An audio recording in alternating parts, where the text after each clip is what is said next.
December the 17th. The date feels arbitrary now, just another number on the slow march toward the end of the year. Outside my window, Frostwood is sleeping under a sky the color of dull slate. It's the quiet time, the waiting time. My name is Alex, and if you're hearing this, well, maybe you're looking for answers, or maybe you've just found my phone tucked away somewhere, and you're curious about the ramblings of some local kid. Either way, this is a record of the rules. Not the rules you find in a handbook, but the ones written in the chill of the air and the silence of our elders. You have to understand, in a town like this, traditions aren't about celebration. They're about preservation, about maintaining a delicate and spoken balance. My grandmother understood this better than anyone. When I was small, she'd sit with me by this very window, her knitting needles clicking a soft counter rhythm to the clock, and she'd tell me about the 3 admonitions. She never called them rules. She called them admonitions, warnings. Her voice would drop to a whisper as if the walls themselves might be listening, and she'd impart them like sacred truths. The first admonition concerns the snow. Not just any snow, but the first snow. The one that transforms the world into a blank and touch page. When it falls, you let it lie. You do not rush out into that perfect white expanse. You do not make the first footprint. You do not carve the first sled track. And you absolutely, under no circumstances, make the first snow angel. You wait. You wait for the world to intrude, for the postman's heavy boots, for the neighbor's cat, for the scatter of bird tracks like forgotten punctuation. Only when the purity has been comfortably marred, only then is the snow considered, say, neutralized. My grandmother would say, you must let the old season settle its accounts before you make your mark. I never knew what accounts she meant.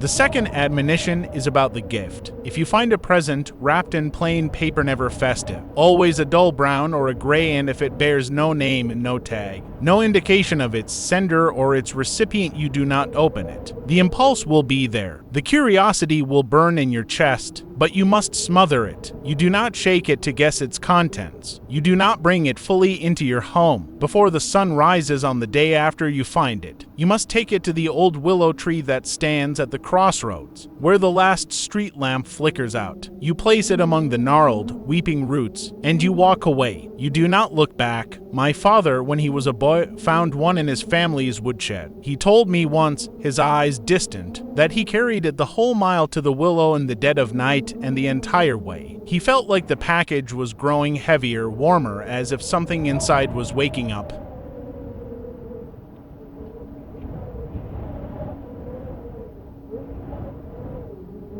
And then the third admonition, the bell. On Christmas Eve, the bell from the town square is a sound of joy. It's communal. It binds us together. But if you hear a different bell, a single, clear, piercing tone, like a silver bell tied to the collar of some unseen creature, and if that sound comes from the wrong direction, from the alley behind the shops, from the path leading into the pines, from the darkness of your own backyard, then a specific procedure must be followed. You stop. You become very still. And then, with deliberate calm, you begin to walk. You do not run. Running implies panic, and panic is an invitation. You do not call out. You walk steadily toward the nearest source of crowd noise, toward the lights of the square. And you never, ever, under any condition, turn your head to seek the source of the sound. To look is to acknowledge. To acknowledge is to incur a debt. My grandmother's words, the bell calls for an auditor. Do not make eye contact with the accountant.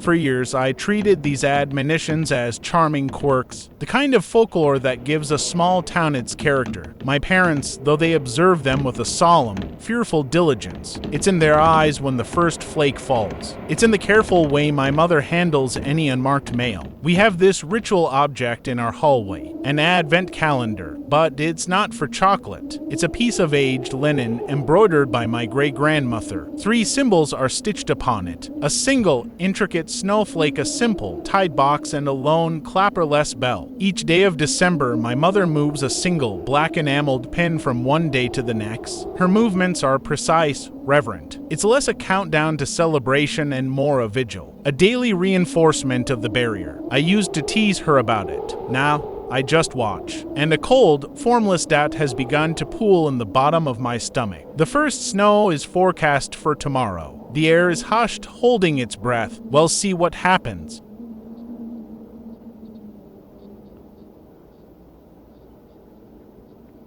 December 21st, or maybe it's already the 22nd. Time gets fluid in the dead of night. It's 3:04 a.m. according to the green glow of my clock. I couldn't sleep. There was a pressure in the room, a static electricity in the air that had nothing to do with the weather. So I was just lying here, propped against my pillows, watching the silent drama outside my window. The world was monochrome, a study in blues and blacks and the pure, luminous white of new-fallen snow. It was breathtaking, truly. For a moment, all the rules, all the whispered warnings felt like nonsense. This was just beauty, untouched, serene beauty. And then movement. A shadow detaching itself from the deeper shadows of the Hendersons' porch. It was Bandit, Old Man Henderson's dog. A big, shaggy, good-natured beast with more enthusiasm than sense had slipped his collar again. He stood for a moment on the porch steps, a dark statue, nose twitching at the cold air. Then, with a sudden burst of joy, he bounded down into the yard. He was glorious. He raced in wide, looping circles, kicking up plumes of powder. He buried his snout and came up with a frosty beard. He snapped at falling flakes. He was the very embodiment of unchecked, innocent delight in the face of the season's first magic. I smiled, a real, uncomplicated smile, and then, as if to crown his performance, he threw himself onto his back with a comical, weighty flop. His legs pedaled the air, his tail swept a wide, joyous arc. He was making a snow angel, a perfect, dog-shaped impression in the untouched canvas of the yard. The first admonition, broken, not by malice, not by rebellion, but by pure, simple canine joy. A laugh, dry and quiet, escaped my lips. I fumbled for my phone on the nightstand. This was proof. I'd capture it. I'd show it to my parents in the morning as a gentle joke. See, the world didn't end. The old stories are just stories. I turned on the camera, the screen's light harsh in the dark room, and zoomed in on Bandit's happy form.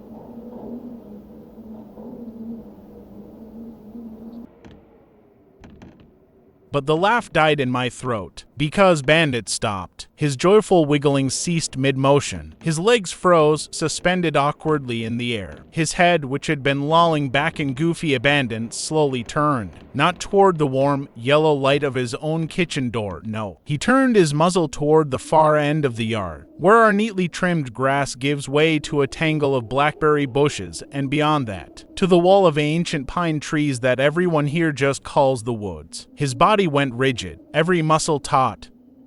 He made a sound, not a bark of alarm, not a growl of threat. It was a low, guttural whine that seemed to start in the very pit of his stomach and crawl its way out. A sound of primal confusion so deep it instantly became fear. Unadulterated, instinctual fear.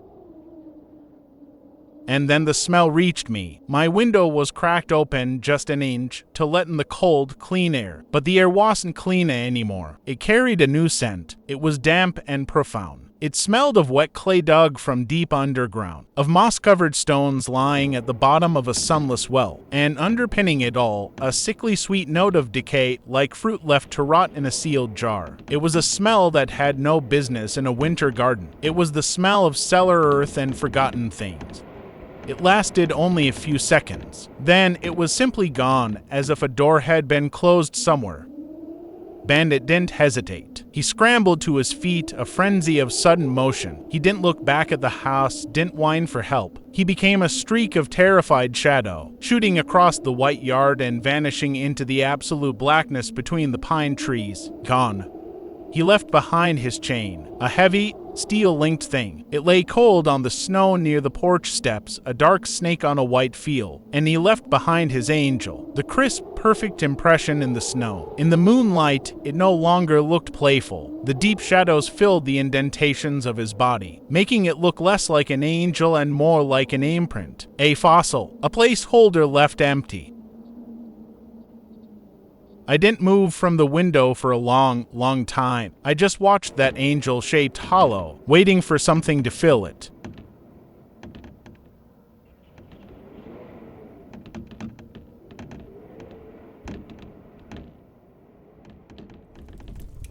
December 24th, Christmas Eve morning. The sky is a flat, featureless white, reflecting the 2 feet of snow that now smother Frostwood. The storm has passed, leaving an eerie, pressurized silence in its wake. I may be slept an hour total. My eyes feel gritty, my thoughts slow and sticky as cold syrup. Every time I closed them, I saw it. That angel-shaped hollow in the snow and the tall, still shadow watching from the tree line. I came downstairs to a scene of forced normalcy that was more unnerving than any overt fear. The Christmas tree lights were blinking in their cheerful, mindless sequence. The smell of coffee and burnt toast filled the air. My mother was scrubbing the already clean kitchen counter with a kind of frantic intensity. My father was sitting at the table staring at the steam rising from his mug, not drinking, just staring. The advent calendar pin had been moved to the gift box symbol. It looked less like an embroidery and more like a target. Morning, I croaked, my voice raw. My mother jumped, a tiny, bird-like motion. Alex, you're up. Good. She didn't turn around. There's something for you. Under the tree. My blood turned to ice water. For me? From who? My father finally moved, lifting his head. His face was pale, the lines around his eyes etched deep. No tag. He said, his voice hollow. It just appeared. The air in the warm kitchen turned freezing. I walked into the living room on legs that didn't feel like my own. And there it was, isolated from the bright, full-wrapped presence from distant aunts and generic office secret Santas. It sat directly under the lowest bough, on a bed of synthetic white fur that now seemed like a cheap imitation of the real snow outside. The package was small, no larger than a book. The wrapping paper was the color of a nicotine stain, a sickly yellow-brown. It was crinkled, not with care, but as if it had been wadded into a ball and then hastily smoothed out. It was tied with a length of ordinary kitchen twine, knotted in a simple, brutal-looking square knot. The second admonition screamed in my skull. Do not bring it fully into your home. But it was already here, nestled among the symbols of our domestic joy like a tumor. Take it to the old willow. Before sunrise. Sunrise was a distant memory, ours past. The ritual was already compromised. Maybe it's from Mrs. Henderson next door. My mother called from the kitchen, her tone desperately bright. A thank you for always being so friendly to Bandit. The name hung in the air, a ghost in the room. I heard my father's chair scrape back violently. I crouched down. I didn't want to touch it. A low, subaudible hum seemed to emanate from it. Not a sound, but a vibration I felt in my teeth. And the smell. Faint, buried under pine needles and cinnamon candles, but unmistakable. That deep, wet earth, root cellar smell. It clung to the paper. What do? I whispered, not expecting an answer. My father appeared in the doorway, a silhouette against the bright kitchen light. The rules are clear, Alex.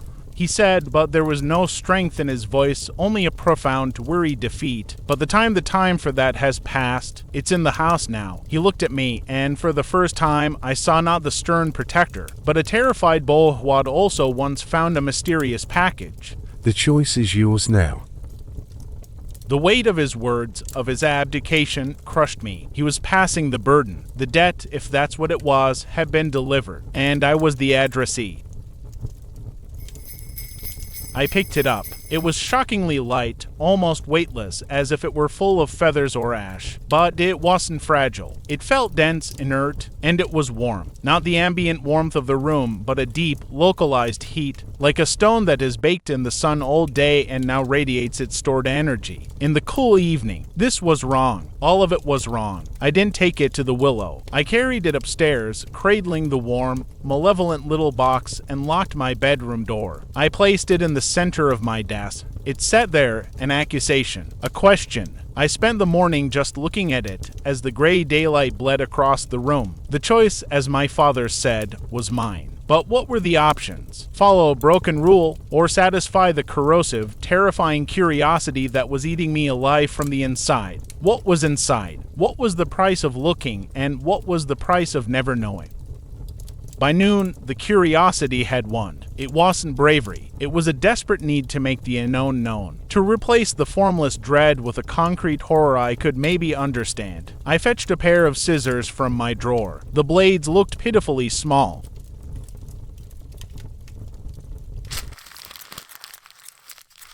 The twine was dry and tough. The scissors snipped through it with a sound like breaking bone. The two ends of the string didn't just fall, they seemed to recoil, curling back on themselves like living things touched by fire. I unfolded the paper. It crackled, releasing a puff of that damp, fungal smell directly into my face. Underneath was not a cardboard box, but a container carved from a single piece of dark wood. It wasn't polished to a shine. It had a matte, almost porous finish, like petrified sponge or very old bar. The grain swirled in hypnotic, impossible patterns, whirls within whirls, like a frozen vortex. There was no lid, no seam. It appeared to be a solid block. My heart sank. Was this it? A paperweight? A cruel joke? But as I stared, my eyes began to pick out a faint, hair-thin line running around the midpoint. It wasn't a crack. It was a perfect joint, so tight it was nearly invisible. This wasn't meant to be pried open. It was meant to be accepted, understood.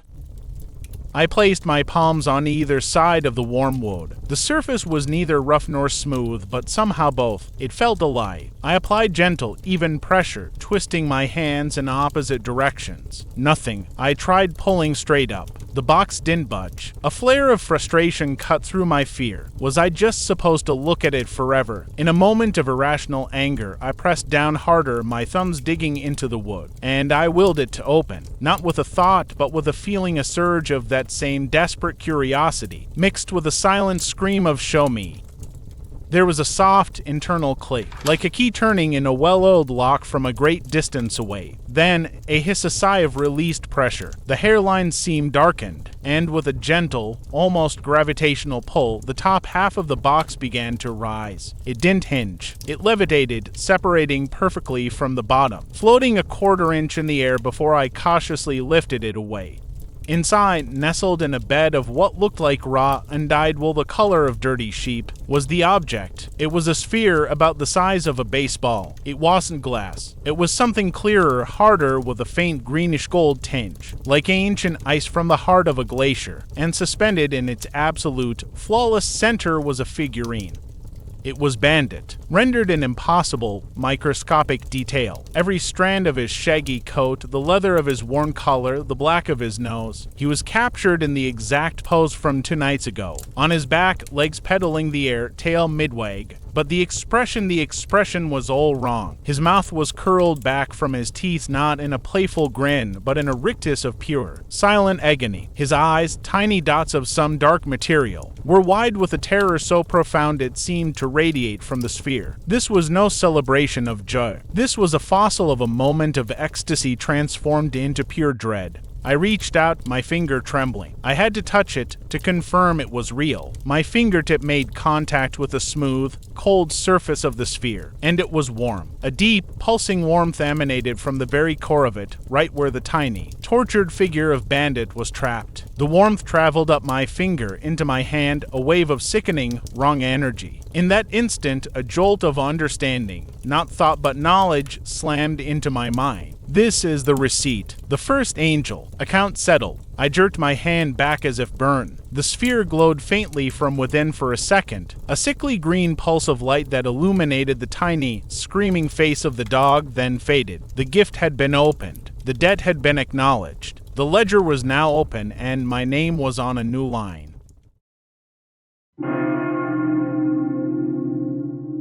The sound froze the blood in my veins. It was a bell, yes, but unlike any I'd ever heard. Not the rich, bronze tone of the church bell. This was sharper, colder, more metallic. It had a crystalline purity that cut through the silence like a shard of ice. And it didn't come from the town square. It came from the east, from the direction of the Blackwood beyond the old willow. The third admonition unfolded in my mind like a grim checklist. Stop. Become still. Walk. Do not run. Do not look. I yanked the door open and hurried downstairs. Mom, Dad, my voice echoed in the unnaturally still house. The Christmas lights on the tree continued their silent, cheerful blink. The TV was off. The kitchen was empty. I found them in the living room, sitting side by side on the sofa. They weren't holding hands. They weren't speaking. They were just sitting, staring straight ahead at the blank, dark television screen. A plate of untouched cookies sat on the coffee table. Did you hear it? I demanded, my voice cracking. The bell? My mother turned her head slowly, as if moving through deep water. Her eyes met mine, but they were glazed distant. She offered a faint ghost of a smile. It's Christmas Eve, Alex. She said, her voice a monotone. There are always bells. Not like that one. You know what I mean. The other bell. My father spoke without turning. There is no other bell, son. His voice was final, a door slamming shut. You're overtired.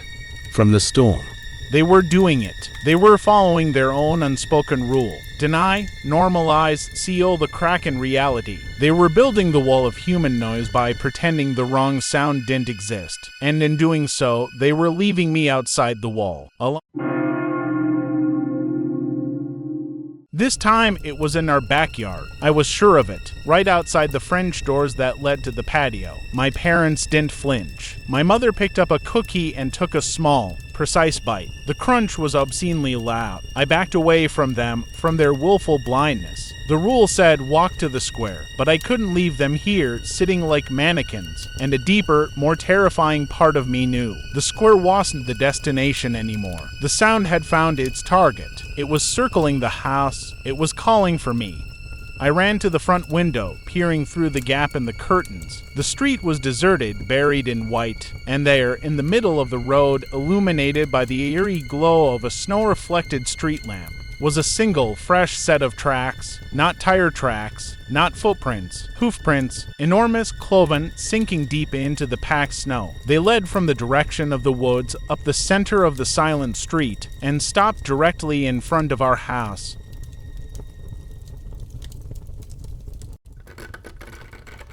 It's at the back door. It's tracing the outline of the house, testing the boundaries. The scraping moves from the door, along the wall towards the kitchen window. I'm crouched in the dark living room, peering around the doorway. My parents are still on the sofa. They might as well be made of wax.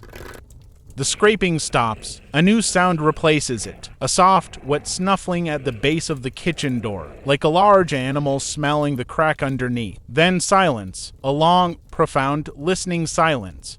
It's in these seconds of quiet that the full understanding finally crashes down on me. This isn't about punishing a broken rule. The rules were never for our protection. They were for its containment. They were the ritual that kept it dormant, that fed it the occasional, manageable tie-the-lost pet. A moment of joy to keep it from looking for a larger meal. By breaking the sequence, witnessing the first angel, accepting the gift, acknowledging the debt, I haven't just attracted its attention. I've performed a summoning. I've completed a circuit. The auditor isn't just passing by. It's here for the annual review, and I am the file. The sound of a single, heavy footstep on the wooden porch. Then another.